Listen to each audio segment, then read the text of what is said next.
Um, Hi everyone. Good evening to everyone joining from India and morning/afternoon to people joining from other geographies. Before we kick off this very interesting session that we have on alternative protein, I'd just like to lay down a couple of ground rules for the audience. I would request if all of you kept your audio and video off, and we have the chat at the bottom of the screen where you can keep posting your questions. We'll be taking it up during the course of this panel discussion. We'll try and answer all of them, either as part of the engagement or at the end of the when we have our Q&A. Without further ado, I would like to along with my colleague Akhilesh will be moderating this. And without further ado, I'd like to introduce you to the four experts who've joined us, all with expertise in the space, but coming from very different backgrounds and angles. First and foremost, we've got Subramani Ramachandrappa, who's the founder of Firmbox Bio. And hi, Vinita. Can I request you to keep your video and audio off, please? Thank you. Yeah, so I've got Subramani Ramachandrappa, who's the founder of Firmbox Bio and Lotus Bio, which is previously Richcore Life Sciences. He's probably the first Indian to build something in the alternative protein space in India. And he's currently building this really cool company that helps precise fermentation startups and processes scale up. Now we've got Nicholas, who's joined us all the way from Switzerland. He's the vertical lead sustainable food solutions of Mass Challenge Switzerland. For those who are not aware, Mass Challenge is an organization that connects startups with corporates, but they've got a specific program focused on sustainable food tech led by Nicholas, and in partnership with some of the largest CPG companies, including Nestle, Buller, and so on. We've got Sohil Kapadia, who's the co-founder and CEO of Zero Cow Factory, one of our portfolio startups and the first company in the world trying to commercialize A2 beta casein grown in the lab. And finally, we've got Chandana Tekate, who's a science and technology specialist from GFI India. GFI is an interdisciplinary team of people from science and technology, policy and regulatory backgrounds who are trying to further the ambition of alternative proteins in India. So we got a very sort of unique panel with different backgrounds. And before kicking it off, I think as a deep tech firm, we've seen how plant-based protein alternatives have become ubiquitous. But we believe now, driven by deep tech innovation in material science and synthetic biology, we are at the cusp of a food tech revolution driven by precise fermentation and cultivated meat. So as a fund, we are really excited about all that's happening, and we couldn't be happier to partner with Sohil. And we look forward to making many more such investments in the future. Over to you, Akhilesh. Super, thanks for that round of intros, Shubham. And a very warm welcome to all our panelists and the audience attending today. Without any further ado, I'd love to kind of kick this off by asking Subbu, based on his experience, how have you seen consumer preferences evolve with respect to alternative food in the past 5 years? So this is part of a two-part question, and I'll come to the second part. So Subbu, over to you. Thank you all for joining on this call, and especially Pi Ventures for creating, this for. This is Prashant.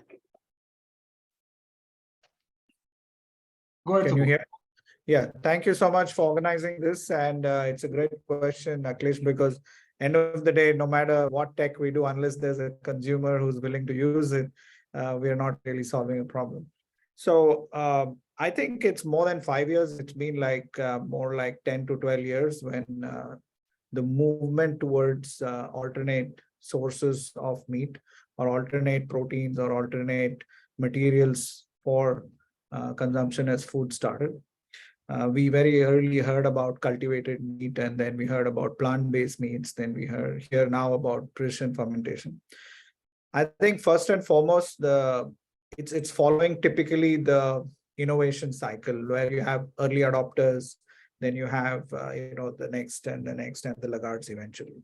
And right now, in the last 10 years, we are seeing that the millennials are willing to pay like way over normal food or normal products that they consume, and actually fueling this industry, because one is the story of sustainability, but then the other is the drive from the market. This is probably the first time that the market fit is kind of moving faster than technology development itself.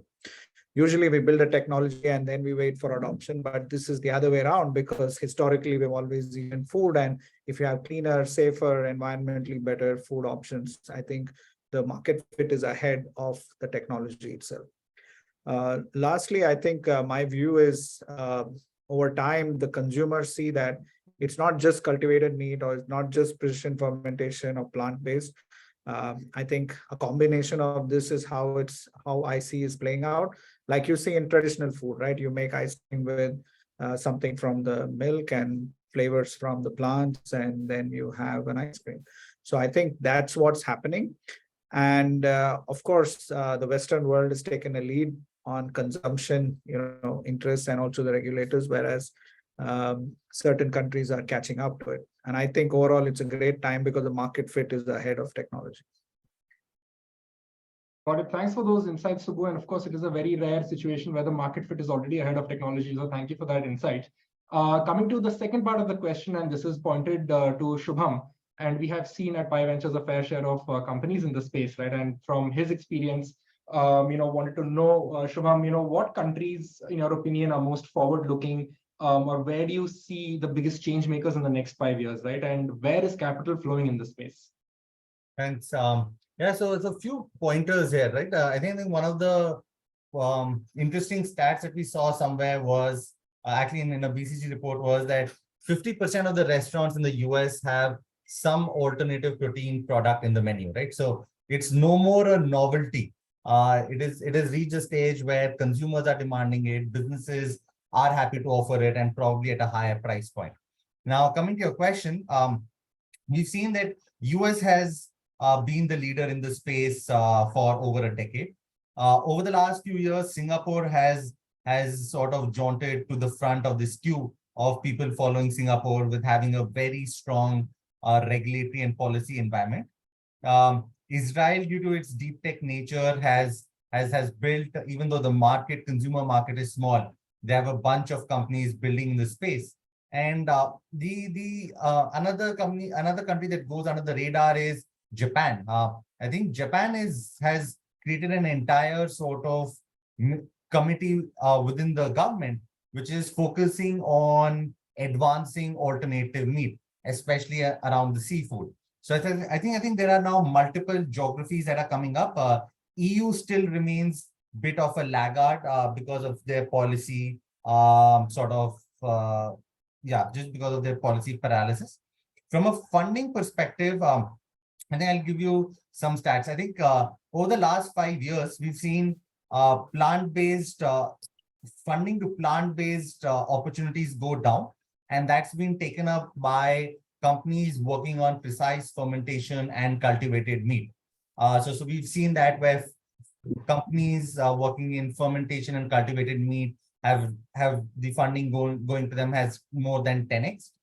Now, and finally, as this entire industry becomes a lot more mature, we're seeing instead of funding going to full stack companies where people are doing everything right from the scaffolding to the final product, the funding is now split across different aspects of the technology. So within the entire supply chain.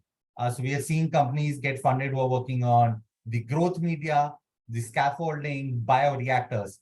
And we feel that the future will look very similar to how regular CPG companies look like, where the consumer-facing companies own the branding, the retail, the distribution, but the technology is driven by other B2B suppliers, both from an ingredient perspective, but also technology perspective. Thanks for those insights, Shubham. Super interesting to know that fermentation and cultivated meat are today receiving the lion's share of the capital. Over to you. I believe you had more questions for our panelists. Yeah. So I think we've all gathered here because I think a lot of us are bullish on how what are areas Indian startups are working on. So I think this question is both to Sohail and Chandra, that what are some of the enabling factors in India for Indian startups to win in the global market? And conversely, what are some areas where we are still lagging behind with regards to our global counterparts? Sohail, maybe you can take this up first and then Chandra can add. Yeah, thanks for inviting. I think very valid question, right? So India works very differently than the West in terms of the technology, consumer, everything, right? So in this space, also, if you look at the alternative protein, it is still at nascent stage, honestly, in India. But if you look at the space with respect to Subbu mentioned, right, Generation Z and millennials, right? So demand is coming from that, and India is a huge economy, and the population as well from the young people. So the today's generation, basically, they are more keen where my food is made, how it is processed, how nutritional it is, right? So they are more keen about the climate as well. So I think those are the things which drives, I think, in coming years. When we started even Zero Cow Factory about 3 years ago with the research, India was not ready, and we are not targeting India at all, even regulatory hurdles and all. But India has done few steps in terms of the progressive changes with respect to amendments in regulatory policy by FSSAI recently. Also, if you look at India, is a frugal. Everything is frugal, right? Innovation, which we believe as a core theme, right? In terms of the technology, scale up and getting the right price in the long run. So in this space, if you look at a couple of companies like Beyond Meat, Impossible Food, Perfect Day, It Just, they have raised hundreds of millions before getting even single regulatory approval, right? So being in India, I don't think we need hundreds of millions to get product ready, scale up ready, and also regulatory readiness. So that's why I think frugal innovation, that's number one. And second part of the growth in this particular space where India and China especially can bring is the cost out. Because India is always in biomanufacturing, right? We have seen recently the vaccine production given to entire world, right? During Corona time, right? So India has a large CDMO capacity, which can serve with respect to precision fermented pharma products, bioproducts, and definitely for the food products in the future.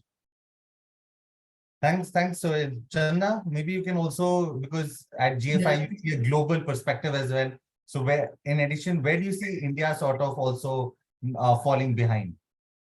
Yeah, I think thank you first of all for inviting me to be on here. I'm really glad that all proteins in India is finally getting the attention it deserves. And I think Sohail put it very succinctly there that we are lagging in the sense of not having enough transparency in the regulatory process, which is a hiccup in the very beginning of any entrepreneur's journey. It's good to know what you're getting into early on. But that said, I think I completely agree that India is very uniquely positioned to solve the problems around the industry, given our expertise in pharma, industrial fermentation, food processing. I think we as a country can really be the drivers of this whole process in the domestic and the global production scale. So like, for example, we have great agro-biodiversity across all our agricultural side streams, so we can capitalize on that and try to channel that into fermentation feedstocks, which will help for scaling and processing capacity. So these are some of our pros, and where we're lagging behind, I think it's, so from a global perspective, there is a premium on all sort of on all capacities of fermentation because of so much demand. But I think India specifically lags with respect to access to capital. We need more diverse players in the system, right from VCs to development, finance institutions, and so on. I think that itself is a hindrance for people to venture into toe dip. Secondly, as in my short tenure at GFI, I have noticed that a lot of startups come to us asking, where is R&D infrastructure just for lab and pilot scale studies? Where do we test our products? Where do we go try to pilot our studies? Because there is no open database of available infra. So this is another bottleneck for their growth. We need more young entrepreneurs. We need to build the talent pools. And for this, we need better access to R&D infrastructure just at lab scale and pilot scale.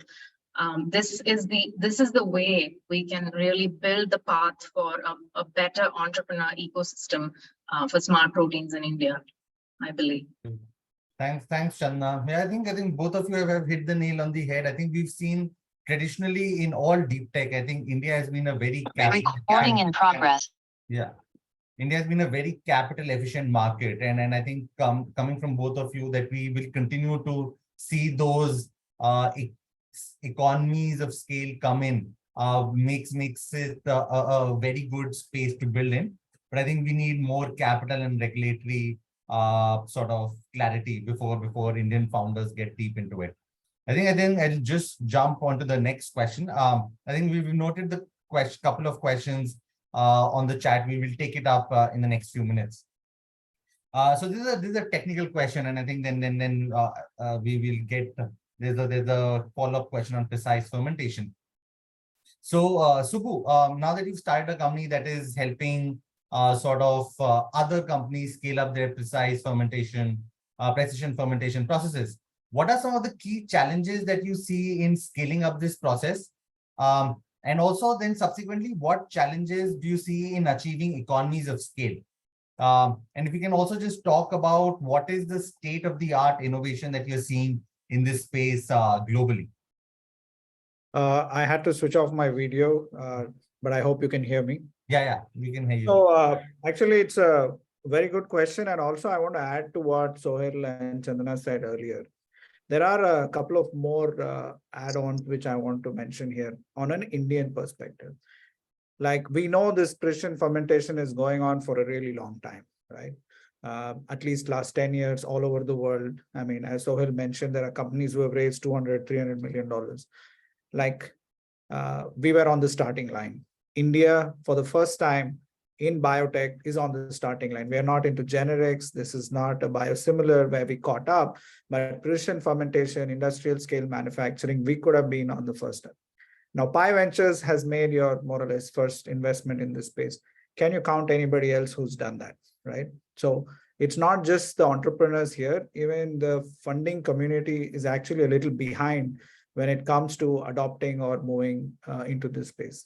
Like Laurus Bio, Richcore has been scaling up products for more than 40, 50 companies globally. In fact, most of the launches that have happened have more or less been made just outside of Bangalore in a place called Tumkur, right? And if we were doing that and we didn't make these products, because preparing a clone and manufacturing and scaling it up is what we do. We've done that for 15 years for biopharma industry. And it would just take no time for us to build, some of these products at the concept stage or go into these different funding cycles. The reason that didn't happen is we don't have a conducive environment. Forget the regulator, because the regulator is okay as long as you don't sell the product in India till he approves it, right? But we have this global foreign exchange earning potential, and we could have been ahead of the space. So my concerns here are this. I think the ecosystem, apart from just entrepreneurs like Sohail and a few others in the market, we needed a lot more support. In fact, in the West, the number of ideas, products kind of exploded in the last 5-6 years, not just because of entrepreneurs, but because of that community of users and people who could back high-risk ventures. I don't see that much VC activity which would risk technology. Like Sohail is one of the few guys who may have got funded. Like I have stayed away from being a Subbu, maybe I think just trying to bring the conversation back to the to precision fermentation and the challenges? Because So the challenges is this building scale Yeah. does not guarantee you unit economics in biotech manufacturing. I think the whole process needs to get innovative driven, like the kind of raw materials or sugars we use, the way we manage our heat and large scale manufacturing, because right now most of it is rigged for biopharma manufacturing, right? Where the cost of goods was just a decimal point because your margins were so high. So we use downstream equipment like resins and chromatography columns, which you can't use for alternative proteins. So the whole engineering innovation has to happen for cost economics to truly come down. Raw materials, heat management, the way we run batches, could we run continuous? Can we separate cells in a more efficient way? Can we separate protein, like maybe step back to previous tech, maybe crystallization, maybe something else. And I think that will enable the industry to take these high volume, low volume value products to become profitable. And I think that's where the West is struggling quite a bit. One, the people cost is high. Two, the capex cost is more or less same, is what I would say globally. But I think the challenge is how much of innovation is needed in the process for this to work. And I think that is going to define who will be successful down the line. Oh, that's very interesting that the entire process needs to be reimagined, right? Because I think just taking the pharma sort of learnings and applying it directly without innovating will lead to very high cost of materials and subsequently a very low consumer market due to the price. Chanda, what is some of the state-of-the-art innovation that you're seeing in this space?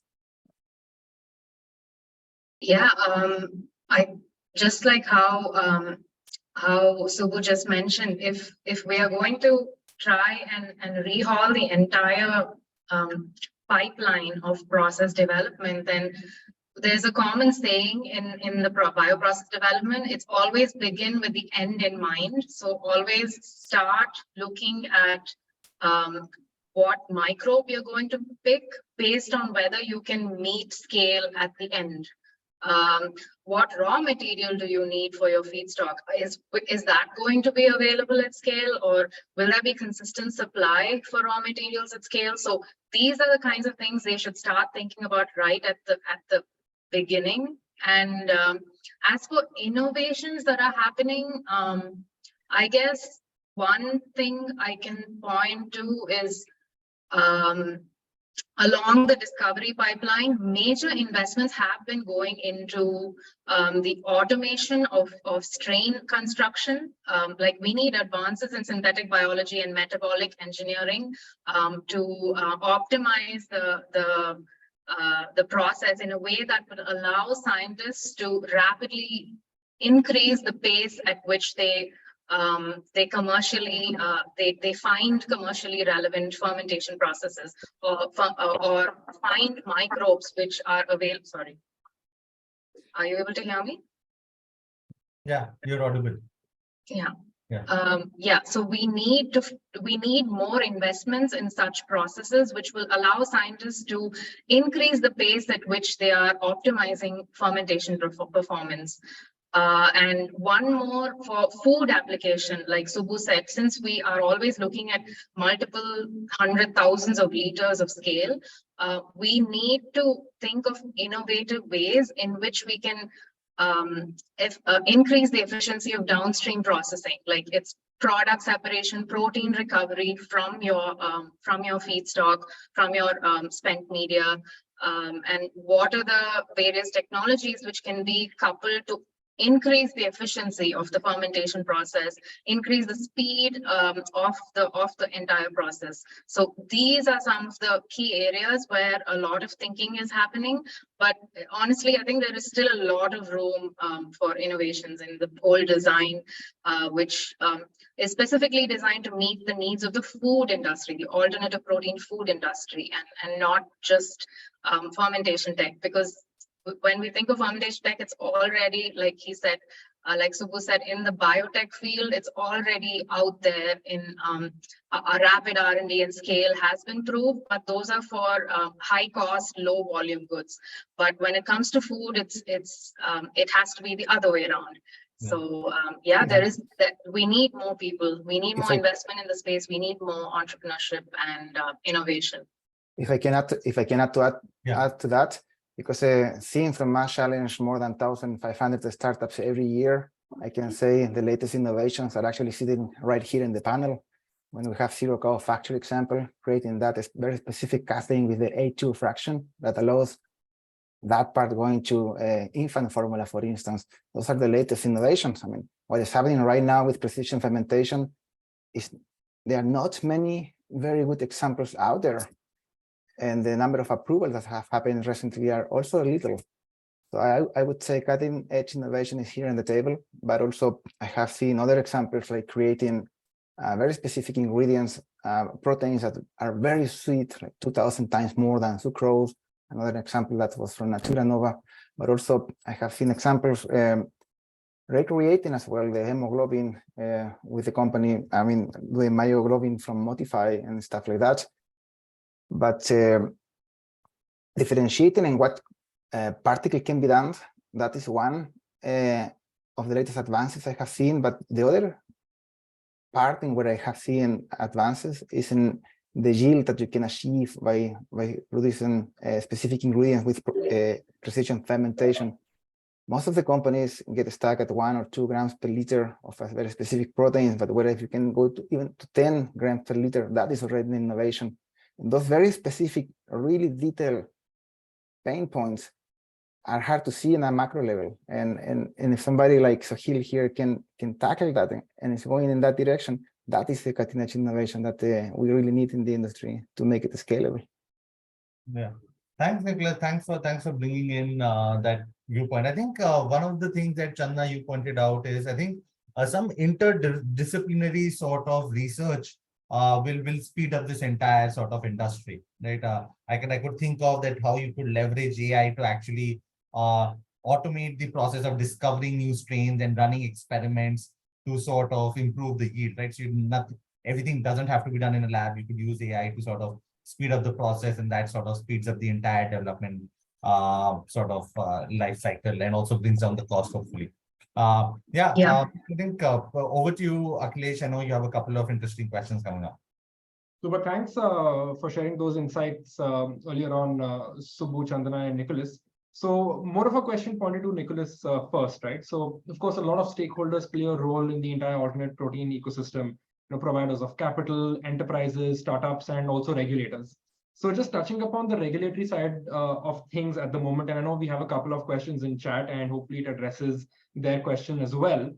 So Nicholas, how are regulators today evaluating this space, right? And how do you think they're reacting to alternative protein today that starts from an animal source?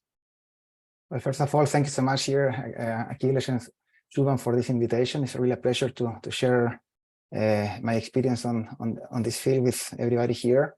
I have the pleasure to be in the past in my corporate time working on a project that involved regulatory changes.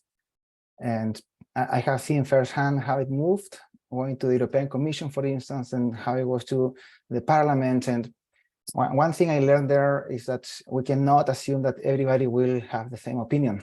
There are different beliefs behind, different backgrounds, different interests, and so on. And that creates a lag on time, and things move very slow. But once they're in place, at least there is a process that somebody can follow. And that is partially happening today at the alternative proteins space. I have seen, for example, plant-based foods or ingredients that they have a clear path to go. If it's United States, it's a GRAS self-assessment. If it's Europe, it's going to go to novel food or not. And when it comes to precision fermentation, there is a procedure in place, and this is very good news because in Europe, it was always the controversial question, does it fall into genetically modified organisms? And what government had problems to understand for a long time, because the first time we saw that, it was in 2016 from Impossible Burgers, when they modified yeast, inserting DNA from soy to make the yeast to produce heme that creates the juicy and the flavor in meat. That organism, unfortunately, still is present in the final product, and that falls into a category which is today clear, but before it was not clear, into the category 3 of the novel food regulation, which means it has to be labeled as a genetically modified organism. But for most of the cases of precision fermentation, there is no host DNA, or let's say the microorganism that was modified to create a specific protein is not present anymore in the final product. And that make it fall into novel food only, which is good news because there is no traces or indications or labelings involving genetically modified organisms because it's not the case.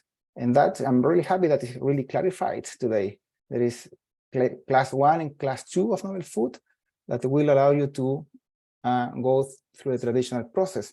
Still, the process it's in place, but it's slow. It can be an average 28 months. It's costly as well.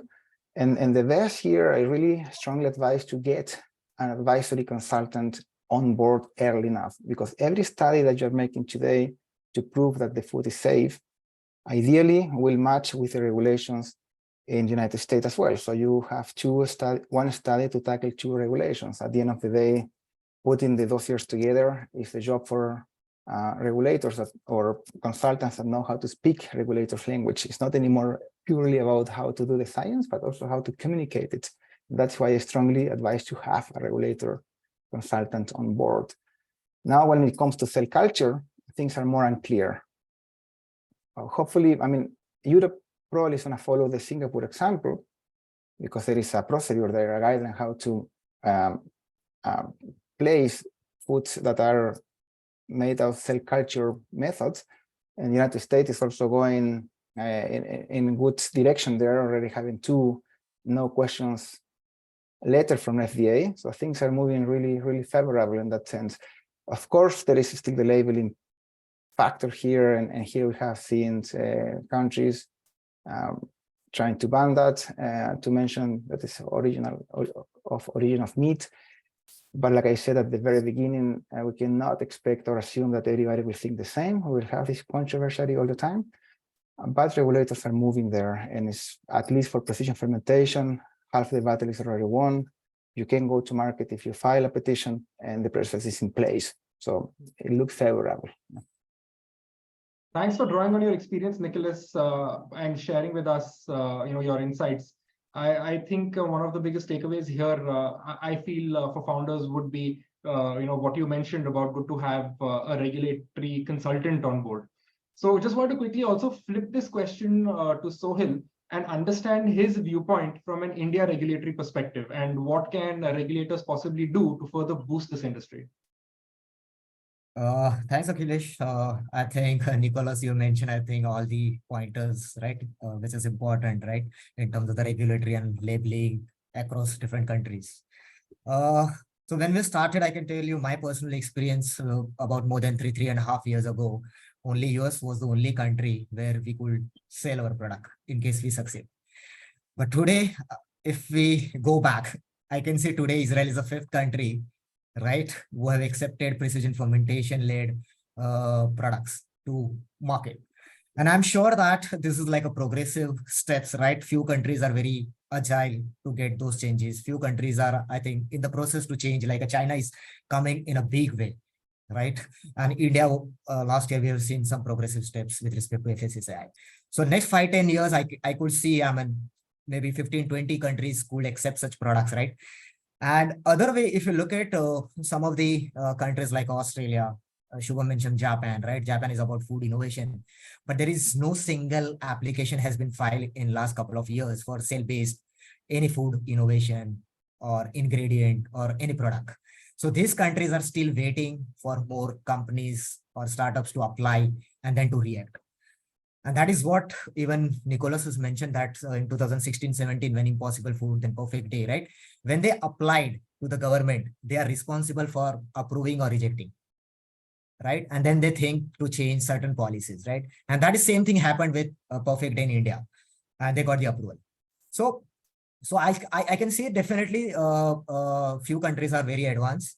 Few countries are still making such changes, and I'm sure the China, Japan, Australia, and some of the Middle East countries, I think, right, they are working on food securities they will come up in a very big way. So if you look at the food regulatory, I think only the worry for them is safety, safety, and safety. Right. So I think that is what the even Nicholas has touched base, that European Union is more particular about certainly 0.1 nanogram of host microorganism should be there in end product, right? So India, if you look at it, it's like a 0.1%. So there is also some liberties given in terms of the how the end product with a GM host microorganism is there, right, for the human consumption. So every country has a different policy. I think Singapore is ahead in terms of the timelines and getting the approvals. Europe is most difficult, like 28 months is on average, but they did not approve even single product for precision fermentation. But I look at the situation quite differently here also. As an end consumer, I think we are already eating certain ingredients as part of food consumption, let's say cheese, right? Today's, I think most of the cheese is microbial derived rennet, which is called chymosin, which got approved in 1990 by GRAS. It is already more than 90% of the dairy companies are using microbial rennet to create a cheese, including India. So I think as a consumer, also when it is part of the ingredient, we never know. Right? But when the cheese, yogurt, milk as an end product is coming into the market, then these questions comes up. What should be the labeling? What should be the policy? Is it a safe as an end product, right? So as an ingredient point of view, I think a lot of countries are already okay for last 30 years. So I'm sure that those ingredients will help us to create a lot of food, dairy products in the future. And those government will be okay again, because their only issue is the safety. And if you make those analytical test results during purification process or optimization of DSP process, that is downstream process, I don't think that regulatory will have challenges to approve such products, but I think we need to wait. Got it. Awesome. So, Sohel, in addition to, let's say, health concerns and safety concerns from a regulatory perspective, there has been some chatter around, dairy co-ops and traditional farmers also pushing back against this space, right? So what are your thoughts on that? Would love if you could perhaps take a couple of sentences to talk about that. Sure. I think very good question from audience, basically, because if you look at India's largest dairy production and consumption country, right? And although I think we do a lot of surplus milk production for the export also, because that's a huge chunk of business for a lot of companies. But dairy lobbying, farmer angle, government angle will be there for, I think, in coming years also, because we are here to create alternative protein. We are not here to replace 100% market in next 5 to 10 years. And that is impossible, right? Even if you look at next 30 years, because it's a massive $1 trillion industry if you just look at the protein or even the dairy today. So the lobbying as well as the labeling guidelines from the government makes huge impact on this, because if you look at today, most of the countries, even they are not recognizing a plant-based milk. You can't call it as a milk if it is coming from oat, if it is coming from cashew, almond, soy. Even though government, there are a lot of restrictions with respect to labeling and how you should sell your product, right? So certain countries are okay, oat milk is oat milk, but certain countries, you can't say the oat milk is a milk. You can't use labeling guidelines as a milk. So we are still, I think, not there in terms of the plant-based, which is still easy to get regulatory because there is a history to produce the food. So, but I think it's again, the matter of government push, the guideline, how the policymakers things. And I think, I'm sure that GFI India, the Chandana is here, right? They are helping government to make such changes at a rapid speed. Few countries like Singapore is doing at a speed, few countries or the continent like Europe is very slow, right? But I think it's, I think again, matter of time where clear policy, clear guidelines, clear labeling guidelines, and also certain validations and consumers to test certain product in the market. We still need to wait, I think, right? Because there are only 4 countries, if you look at in the US, who got the approval for precision fermentation today. Super. Thanks for those insights, Sohel. Perhaps we can, talk a bit more about the gestation period itself, right? That we think of when it comes to alternate protein companies and just to develop the tech. And more pointedly towards Subbu first, what are some of the stages that that you think of going to lab from full-scale consumer products are? And what is also the timeline for each stage? Subbu, you're on mute. This technology is actually following a very typical technology development pattern, if you can say so. There's an ideation stage, then you have this stage in which you can, develop a clone by using maybe E. coli, maybe Pichia, maybe one of the organisms, and you produce a few gram samples, and then you compare with the real one. So that's going on in a very, very aggressive pace, and the time to do that is relatively short. I would say between 3 to 8 months, people are able to produce a sample in the lab. Now, many times people produce it in E. coli because it's faster, and then they have a his tag to do purification. So this is very, very fast. The first part is really fast, putting a sample out in a lab. Now, whether it is identical, that's the next phase that they go through. Now, let's assume that they have produced an identical product in the lab in about 8 months to a year, or even maybe a year and a half tops. Most people would. If you go to any institution, academic institution, you would find students who have done recombinant or protein expression of some protein in some organism. So historically, people have done that as part of their PhD thesis. So that part is sorted. So let's take that to be 1 year to 18 months, right? And then comes the issue of piloting. Now here, once you have made the clone, you got to grow that in slightly larger volumes, like 5 liters or 10 liters. And then you want to do it consistently and then be certain that your organism is producing that product consistently. Once you're able to do that, you're working on the downstream, which is to separate the cells and extract the protein. Now, to do that could take between 6 months to a year to say, okay, my expression clone is reasonably consistent in, whether it's 5 gram per liter or 50 gram per liter, I'm not going there. I'm saying, okay, consistently it's able to. And then comes the time when you spend a year or two to optimize your yields. You try to move from a lower yield. When we say yield, it's the amount of protein the organism can produce by using certain raw materials in upstream fermentation. And it's calculated by grams per liter of the fermenter volume. And then you see how much losses you'll have in downstream and the final yield. So these are the metrics. Now, with every incremental increase in upstream yield and reduction of losses in downstream, you're moving closer to what I would call a positive cost economics, right? And then you come to a point where you think you've hit the gold standard for that particular expression. Like say, if it's E. coli, you get to 20 grams, and I would say, oh, that's really awesome. If it's Pichia, maybe 35, 40 grams, and that's really nice. And it's good to start there. And then you look at what alternate raw materials, etc. you'd use, and you'd go to say 100 liter per batch. Now, I think that journey would be in the 3rd year of a product development. Now, once you've started doing at 100 or 400, 500 liters, then you have samples to give out to your customers who would then try it in various formulations or make end products, etc. Now, by the time you're doing and receiving feedback, you're pushing the 4th year, right? And after that, you're actually fighting to get real cost economics, because that's the time companies would raise money to prove unit economics. So they go to contract manufacturers wherever they're available. Of course, there's a shortage, but they go to them and they try to move 100 to 400 liter scale to say 50,000 or 100,000 liters.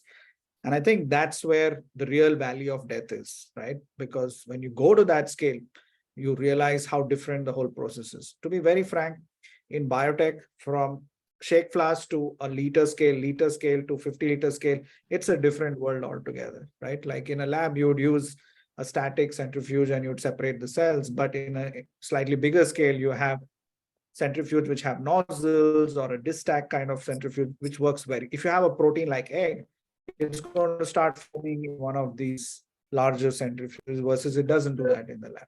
So there's a lot of expensive learning when you go to scale. Now, when you get to unit economics with a contract manufacturer, this is your 5th year, right? Literally 5th or 6th year that you're in.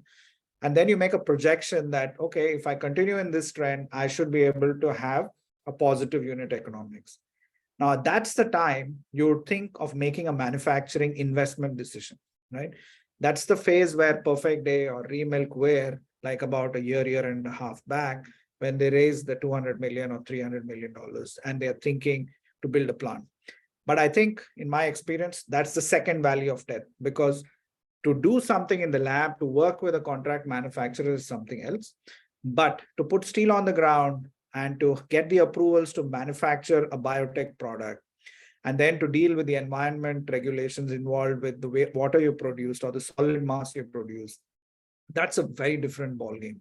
And I think that's where companies have to get past. But just imagine, today I make a decision to build a manufacturing plant. I'm still 2.5 to 3 years away, right, to build that one plant, because you got to build the plant. Now, in the interim, if somebody up with a better expression system, say they make casein in fungus and it gives them 150 gram per liter, you're already pushing the risky boundaries of your own business because you're waiting for your plant. The third thing is, I'm making casein, and how many plants do I need globally to be a serious alternative casein provider? Like, you have a milk federation in every county, every district of the whole world, whether it's Africa or India, right? So you're thinking of building multiple manufacturing, and now that is moving towards 10th year, 15th year. So I think the life cycle from an idea to full scale scale up is two parts. One, you need to have continuous funding so that you can improve on your ability to produce a product which has positive unit economics. Three, you should be able to build manufacturing plants either with yourself or with third-party investors in different countries so that you can actually have an ability to be an alternate provider. So we are talking, even for any one company which is already at that first plant level, another 10-year lifetime for them to push to becoming a serious provider of the product for the world. Got it.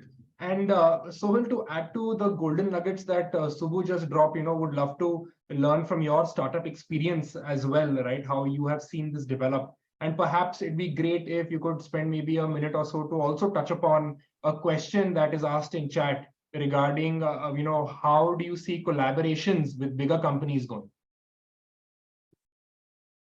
Okay. So I think Subbu has, very valid points, right? How the industry should scale up, right? And today, I think if you look at it is still nascent, there are not enough funds who can back the ideation stage or some proof of concept stage, right? But I think recently started, let's say in the US, Liberation Lab, who have raised $30 million at a very early stage just to build precision fermentation infrastructure. Now, I think VCs, institutional funds are also not focused on tech, but they are focused or investing in capacity building, manufacturing building, well prepared in the advance. When the startup is ready with some technology, there should be infrastructure ready, right? So I think that is also important because it's not only technology, but end of the day, regulatory, the supply of the capacity, the fermentation, everything is important. So to summarize, I think everything in one sentence, I will say that when we started also, we knew this. When we talk about food, it is a high volume, low cost game, right? Precision fermentation is there for last 30, 40 years, right? But that is largely for low volume and high price. So that's why they didn't care if it is a 0.1 milligram of the yield in the fermentation. You can still get approval. You can still commercialize such product because it's a high price products. But here, I think the biggest challenge is how we can flip that more yield so that product, you can get the lower unit economics in terms of the end product as a pricing, right? So food is all about high yield, high and low price. So everything comes around that when we talk about the cloning, fermentation, downstream process, formulation. And that's how I think we need to walk across every area. And to answer, I think some of the questions like Akhilesh, I think is on collaboration, right? With respect to the CPG companies. So today, if you look at every big or small company, they are working on sustainability or social as a KRA from top to down. Because we know there is a sense of urgency with respect to climate change. Few countries are having big issues like Singapore working on 2030 policy as a government initiative. Middle East countries, they are importing 90% of the food. So UAE has created a climate ministry altogether by having $16 billion fund. So these food companies are also moving up because they are not agile enough and they are not tech company. If you look at company startups like us, we are not a food company, honestly. We don't want to be a B2C food company. We are a technology company from day one. We would love to continue as a technology company because there are a lot to solve using technology for the food future of food. But these big companies like a Fortune 500 food, CPG, FMCG company, consumer trust them. Okay, so we would love to have our ingredient with them and they formulate some product. And if they market in any of the countries, I think half of the consumer problem will be solved because consumer are trusting them, right? If you look at Nestle, they are doing the job for last 100 years, right? Jivadon, Danone, right? These companies. So basically, how we look at the situation at the moment is that whatever they are lacking it, we can prove or provide through technology as a maybe ingredient, protein, lipid, sweetener, anything. And they have the expertise with respect to already go-to-market establishment and a strong brand value so that they can formulate such products in the market. So that I think a lot of questions on safety, regulatory, and also consumer point of view will be sorted out.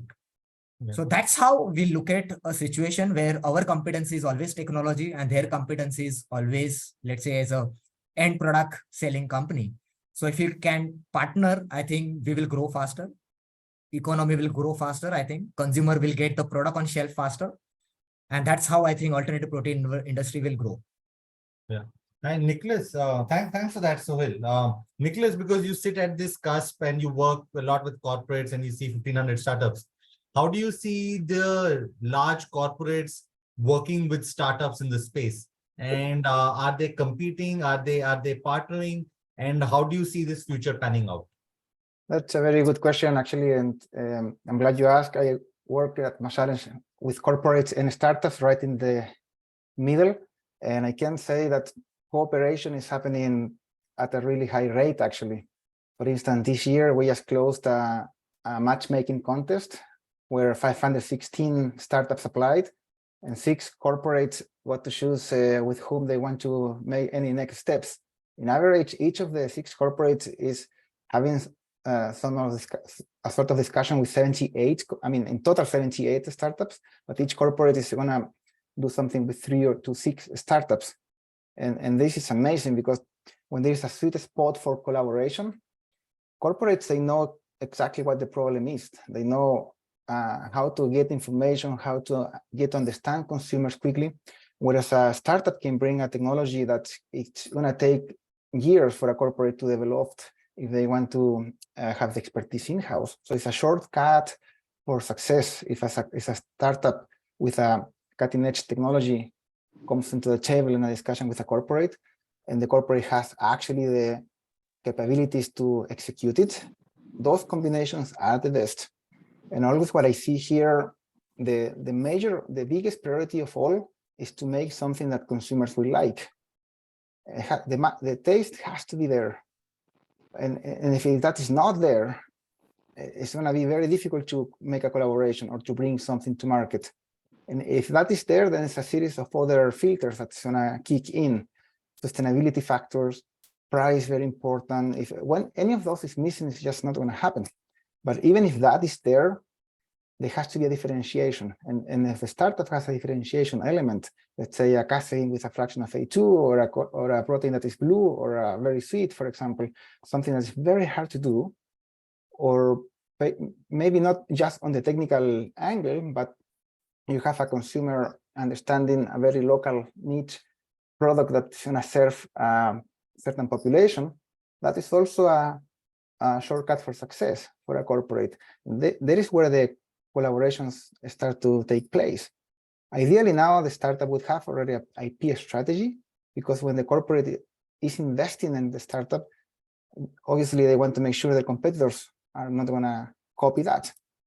And also that the knowledge is preserved within the IP, not within the founder that can perhaps go to the next venture and leave the knowledge, take the knowledge with them. So ideally, IP strategy in place and differentiation plus tackling a problem that is going to meet consumer demands. So those 3 elements are the key for collaboration. Now, when the collaboration takes place, here we can touch very quickly on what Subramani mentioned before on the stages to bring a product to market. I fully agree with your stages you mentioned, Subramani. This is the right stages that are going to take place. Now, when we go to B2B and ingredients supplier, a startup that is an ingredient supplier, start producing samples, at that moment, the corporate will want to redo everything, meaning physical tests, chemical analysis, any possible test that has to be done to ensure that it's going to match with their specifications, with the requirements and safety. And once that is there will be a project usually called everywhere a formulation project. So you will start putting the ingredient into different formulations because they will know how to bring the product to market. So at the end of the day, the ingredient that's going to be manufactured by the startup, it has to resist all the food process units that's going to undergo, let's say, extrusion or any other temperature process, pressure changes or pH changes. And those are hard tests. I mean, when that happens as well, and safety is there and regulatory is favorable, things can move very quickly.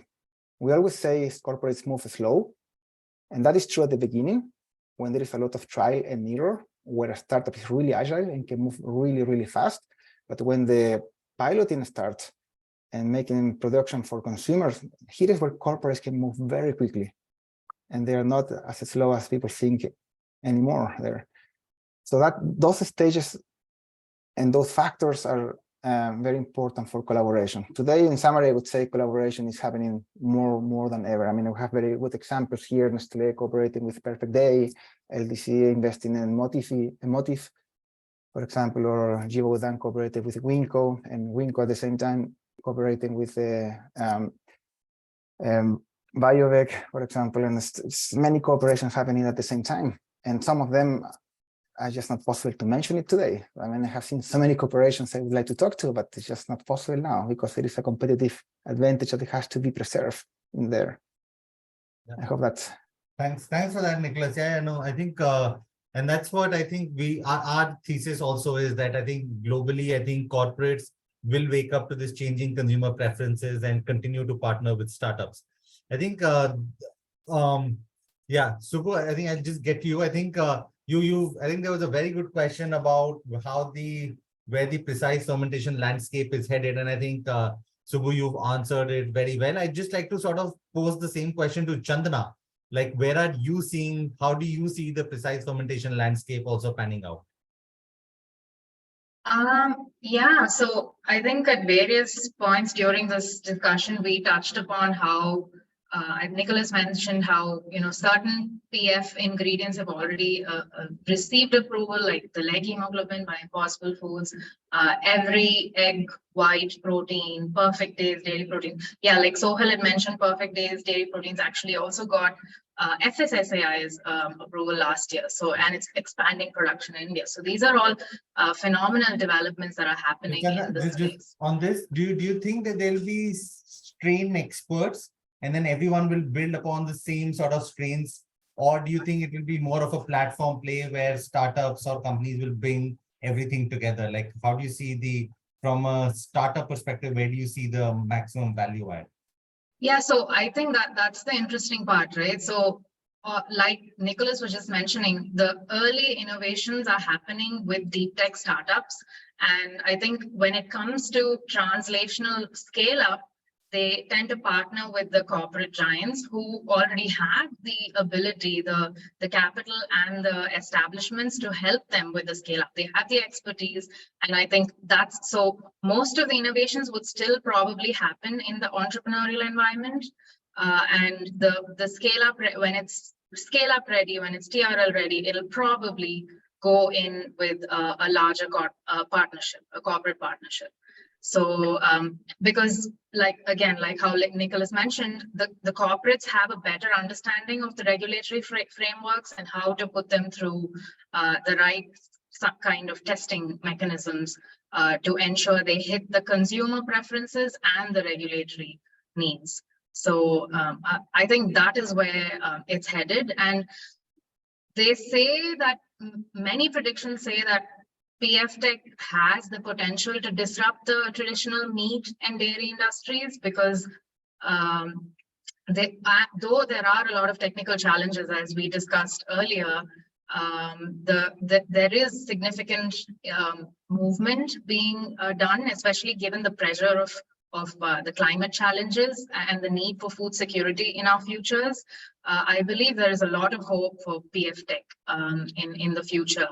At least, if not as a standalone ingredient for food, I think it will play a huge role. Precision fermentation will play a huge role in all protein products, maybe plant-based, maybe cultivated, for example, because to help cultivated meat scale, we really need precision fermentation tech to the rescue, because the media is not affordable on its own. We need innovations in the way we manufacture growth factors, for example. So we to achieve sensory properties, organoleptic properties in plant-based meat, I think that's where precision fermentation will come in to be able to manufacture ingredients which can impart those flavors. So PF Tech is going to play a role in the entire spectrum of all protein foods. Okay, thanks for that, Channa. I think Subbu, you wanted to make a point. So I just wanted to give a data point. We've built 2 plants to make precision fermentation products. I just wanted to give you a cost idea of what it costs to build. So typically a 320,000 liter facility would cost in the range between 250 to 260 crores. So in numbers, probably 26 to 28 million for a 320,000 liter precision fermentation plant for protein. Now, if you want to go to 1 million and 2 million liters, every million liters anywhere in the world will cost you somewhere in the range of $100 million to build the plant. So when we read about Liberation Foods, etc., the $30 million could probably be the first investment to build on subsequent investments to build the larger plant. So we have just built a blueprint for a 1 million liter facility in Mysore, and we see that the costs are between 700 to 800 crores. So if you take 2 million liters as a decent sized plant, and if you were to produce it 25 or 30 grams per liter, you can do the math, how many kilograms of product you can make annually, right? Given that a 5-day batch for each process. So we're talking $100-200 million investment for each good sized manufacturing plant. So most probably the future would be that this would be like a data industry or a telecom industry where it could be a mutual fund funding these facilities, and you have different operators and different users. Otherwise, one company, whether it's Givaudan or whoever, can't be investing 200 millions for each plant and have 100 plants around the world. So we're replacing farmers. So I think it'll be publicly funded, both government and people like you and me. Now, that's a great point. Actually, the Singapore sovereign government in partnership is setting up these large plants in Singapore, right? So the sovereign government is incentivizing both startups and large companies to shift their manufacturing of alternative proteins and is funding this so to create more jobs. So I think that goes back to Subbu's point. I know we are over time, so I'll maybe have one final question. I think this is very interesting, right? Because we keep hearing that about both precision fermentation, but also cultivated. So which technology will wins in the market in the long run? Are there going to be competing technologies? Are there going to be complementary technologies? Channa, how about you sort of give your viewpoint on this? Yeah, I think I just briefly addressed that in my previous response. I definitely believe it's not a versus, but it's more complementary, like you just said. Hybrid, blended products, which will coexist on the market, and probably that said, I think labeling would be a challenge, regulatory approvals and labeling. But when we get there, I think I really believe that's the way things would go there, because scaling up mammalian cells is a whole other ball game. When it comes to cultivated meat, it's not like microbial scaling. The technical challenges there are a league of its own.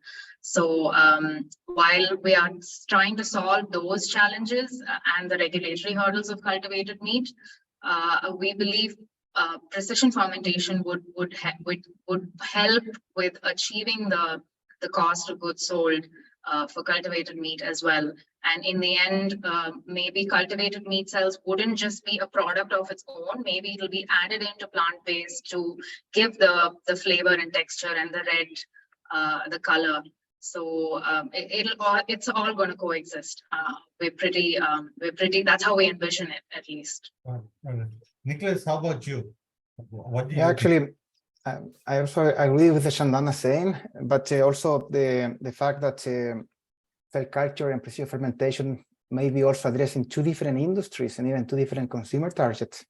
For instance, precision fermentation, we have seen that it can make a meat alternative or a dairy alternative better. It can bring that very specific ingredient that is missing. It can bring the taste that is missing, and so on. So when it comes to meat alternative and dairy alternative, precision fermentation has definitely a huge advantage here. But when it comes to a full final product, let's say a piece of meat, chicken, a whole cat, a steak, or the whole milk, then cell culture, again here as a final product, may have a competitive advantage, but not for the same consumer target. It's going to have probably the target will be more for meat eaters, because it's at the end of the day, vegetarians won't probably touch cell culture meat at first, but meat eaters, when they see when the cost is there, I mean the pricing is there, and when they see the sustainability issue, probably it's going to start slowly shifting to consumption of cell culture meat. That would make perfect sense. And coming back to cell culture, you in the B2B industry is a perfect fit. You still can make a final product out of precision fermentation. You just need the other ingredients. And here is where you have also, again, a huge competitive advantage, because you can tackle existing formulations that are already in the market and just replacing the key ingredient that is missing there to bring the final piece of the puzzle missing, taste or flavor, color, shelf life, etc.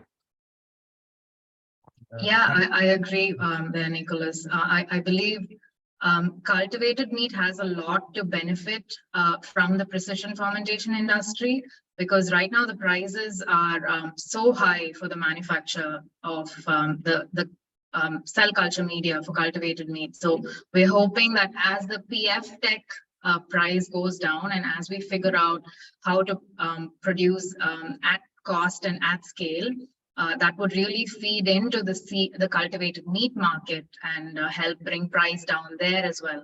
So that's very true. There's a very different set of consumers that we are targeting here. Absolutely. Anything that Sohail, Subbu, you'd like to add to this? I think any of the industry can't survive without the other. Like, I don't think the cultivated meat can pull off unless they have growth factors. They have, like we in Laurus Bio, we make most of these food grade growth factors, and all our customers are incidentally cultivated meat companies. Now, at the same time, we are providing fermentation facilities where we make growth factors for the protein companies to use that capacity. So even as providers of products, you're going to work with each other. Let's take the example of even Aleph Farms. If you see, they're actually building the 3D structure with the fat and everything else. Now, I think to one point which Nicholas mentioned, while there are meat eaters, but you also have, like, say, milk fat, right? You have oils, you have alternates to animal fat. Now, this could even go into traditional food. Like if you make a milk fat alternate from precision fermentation, it could be butter, it could be something else. It need not be meat eaters alone. And then the butter could be used in making steaks. So that's what I'm seeing, that, you know, the flavor can come from precision fermentation. You could make products for the flavors, colors, and then it's mixed with, as Chandana said, with either plant-based traditional food. So I think this next 100 years is biotech age, and a lot is going to happen in human history as biotech times. I think it's exciting. Yeah. Sohail? Yeah, I think so. You nailed the point, right? It's a biotech, right? For bio manufacturing for the food, right? Because we have seen that journey for the century, right? How the bullock cart has replaced the car, and today electric vehicles and the batteries, right? So that's a 100-year journey basically. But looking at we are already 8 billion today. we will be 10 billion by 2050, right? So we don't have enough natural resources looking at the growing population, right? And water, food is the basic thing. So I think that's how I think industry will look progressively, but maybe I don't know the speed. But when we talk about the sale culture or PF, I think Chandana has already mentioned, and both will go parallelly.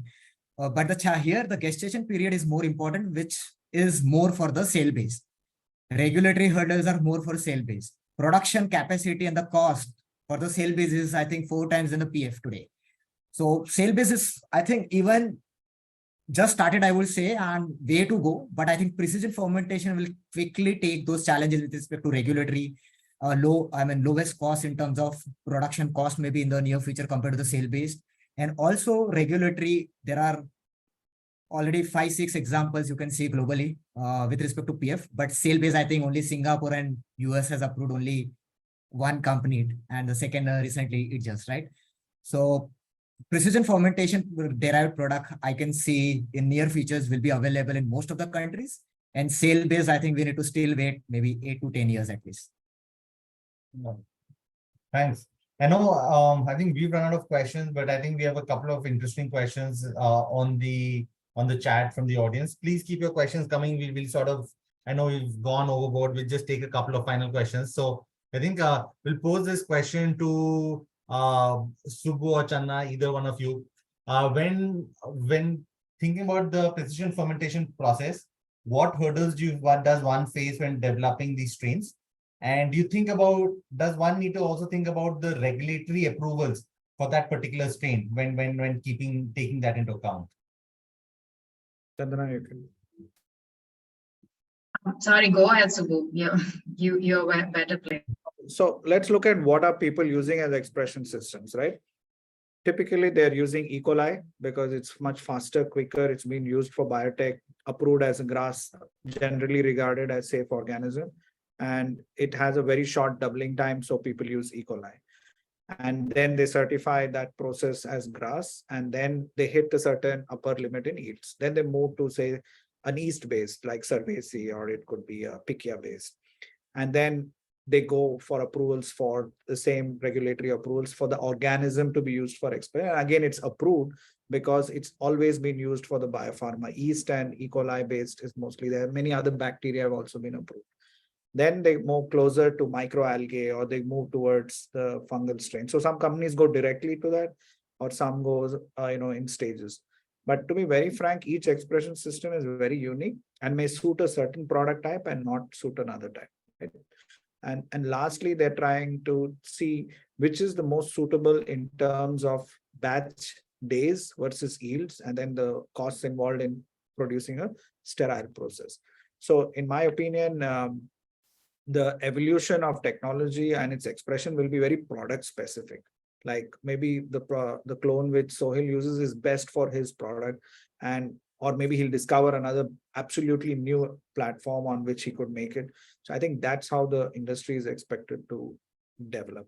And I think my personal true innovation will happen here if we can use alternate carbon source, maybe methane. Can we use cellulosic sugars? Can we use sugars which we don't consume? Right now we take dextrose or methanol, or more processed sugars, which is made somewhere, dried into a powder, ship it into our factories, then we put it into water again and we ferment them. Now that's highly carbon negative in my opinion. If we can use like direct sugar juice, or we use bagasse and we break it down into sugars on site, that really creates a carbon negative feedstock, which allows us to make protein or food from materials we would just burn away into cars or into firewood or whatever. So I think that is the true innovation we'll see, not just expression system. Raw material cost comes down 5 times, your economies of scale will work. Otherwise, you'll have scale and you'll have OPEX reducing, but your raw material will be a straight line. So, and I think that's where the most innovation should happen. Yeah, that's great point there, Subbu. Actually, we recently published a study with JFI where they found out that co-localization is very important, like where you're setting up your plant, setting it up near where there's a side stream available from industries, which could be used as feedstocks. Of course, you have to make sure it's commercially relevant and food grade, but this is very important to lower your input costs and fully sort of utilize your microbes' ability to metabolize different carbon sources as well. Thanks for that, Chandra. And I think just posing this question, I know Sohail, you're answering this on the chat, so I'll just let you sort of take this up. From a startup perspective, how are you thinking about strain development and right now and also in the future? Yeah, so when we talk about any PF or even cell-based, right, there are not a single technology has been used. There are at least 4 to 5 different areas of expertise and different processes we need to create, because when we start with, let's say, generic science, that's the first step, right? Strain engineering. So like I think we touched base that we should use a GRAS approved strain, right? Which are already approved by many of the countries, including, let's say, India, and by food regulators. So that is the first step. Second step is basically when you're using any of the GRAS approved microorganism or the host.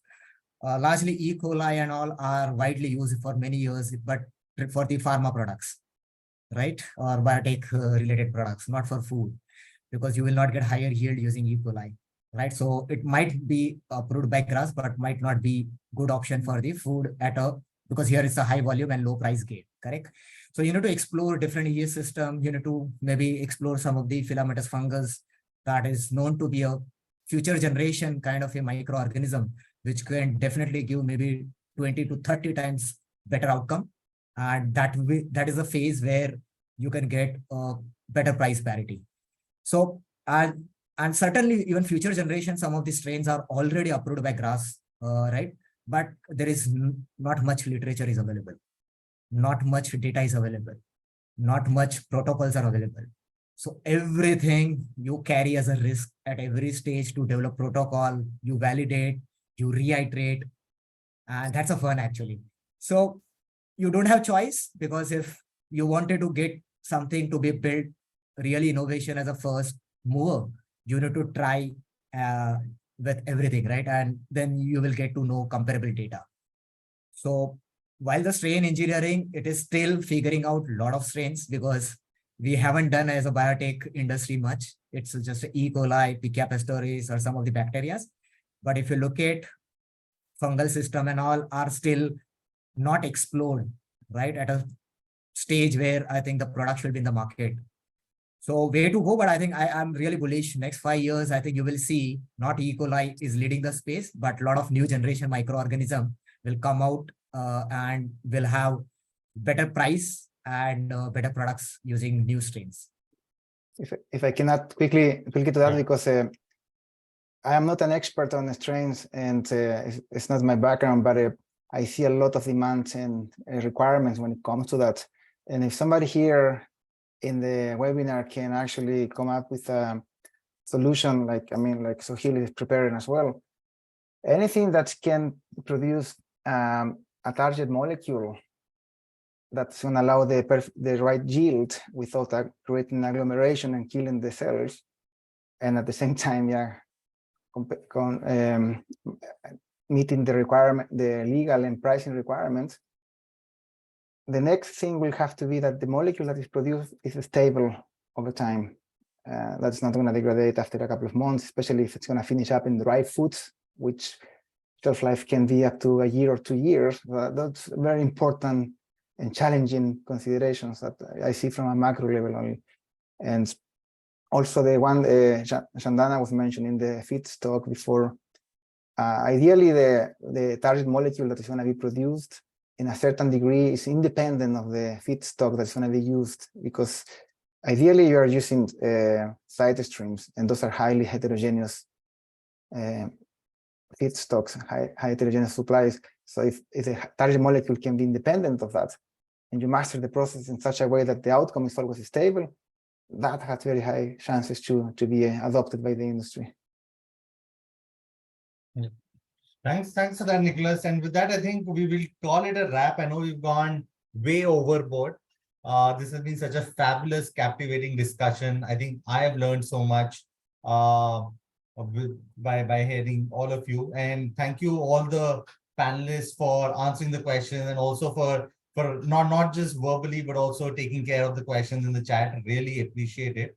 I think Akhilesh will put our emails on the chat to the audience. If you want to reach out for anything else, feel free to reach out. But thanks once again, panelists. Thanks to the audience as well for being such a patient audience. I know this has gone on for over 80 minutes, but great to have you here, and we will keep hosting many more such discussions in the future.